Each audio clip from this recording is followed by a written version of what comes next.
Bonjour Steve. Bonjour Benoît, ça va bien? Ça va et toi? Oui, ça va bien. Bon, écoute, je suis content de te voir sur le blog ce matin.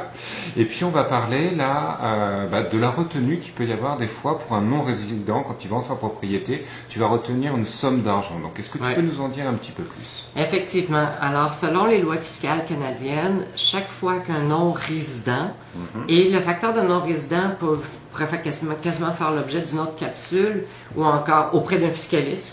Okay. Alors, le non-résident, pour les fins de la capsule aujourd'hui, disons que c'est quelqu'un qui, en l'occurrence, mais c'est pas le seul facteur, ne paie plus d'impôts au Canada et ou n'a carrément jamais eu sa résidence permanente canadienne, auquel cas, là, c'est sûr, c'est un non-résident. Et s'il vend sa propriété, il est assujetti au niveau fédéral sur le gain capital. Donc, on fait la différence entre le prix de vente et le prix d'achat. Et il y a 25% de ce montant-là qui est payable au fédéral, selon les lois actuelles. Ça peut changer. 12% au niveau provincial. Mais avec des années qui peuvent être exonérées si on était résident canadien, puis qu'il y a eu des parties occupées à titre de résidence principale durant ces années-là, alors qu'on était... Mais pour faire une histoire brève, dans tous mes cas de non-résident, je travaille toujours conjointement avec un comptable parce que je trouve que les comptables spécialisés en non-résidents réussissent souvent à faire sauver de l'argent à mes clients. Mais ceci étant dit, on est obligé comme notaire de faire une retenue. Et on n'a pas de règles précises qui nous sont imposées de façon législative ou encore par la Chambre des notaires. Toutefois, évidemment, les recommandations de notre ordre professionnel, c'est de retenir le plein montant, déduction faite du paiement hypothécaire, facture de courtage, bon, des frais. De tout ce qui reste, c'est de retenir la totalité.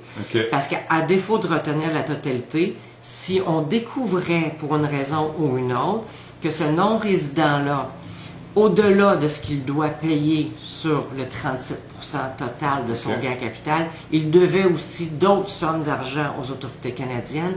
Eux, c'est peut-être leur dernière chance grâce à ce bien immobilier-là, de récupérer de l'argent. Qui leur est dû pour des raisons qui sont même pas reliées à ma vente.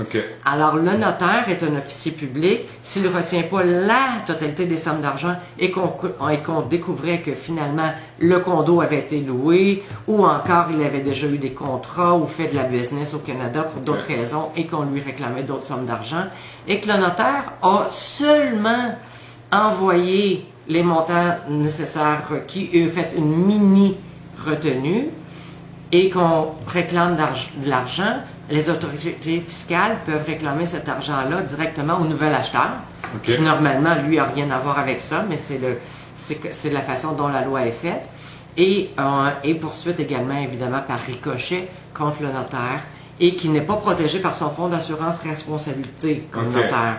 Donc, il doit le payer de sa poche personnelle. Alors, 95% des notaires vont retenir toutes les sommes d'argent qui découlent. Jusqu'à temps que finalement qu'il y ait une déclaration fiscale ou que le gouvernement ait pu faire les checks, les vérifications pour voir s'il n'y a pas des arriérés par le vendeur qui étaient dus. Exactement. Et c'est la raison pour laquelle, aussitôt qu'une promesse d'achat est conclue et finale avec un non-résident, on met tout de suite en branle le dossier auprès du comptable qui commence à le monter, parce qu'on a 10 jours suivant l'acte notarié pour envoyer chez ce comptable-là, pas pour envoyer chez ce comptable-là, pour envoyer les premiers chèques, autant au receveur général, au fédéral, qu'au provincial, et ces montants d'argent-là doivent arriver avec les formulaires requis via le comptable en un espace de 10 jours, auquel cas il y a une pénalité de 2500 $. Fait que j'en fais beaucoup, énormément de ventes de non-résidents. Ça peut sembler comme ça, vite, pour les fins de la capsule complexe, mais j'imagine que j'ose croire que ça va aider ces vendeurs non-résidents-là à comprendre pourquoi il y a une retenue qui est faite chez le notaire.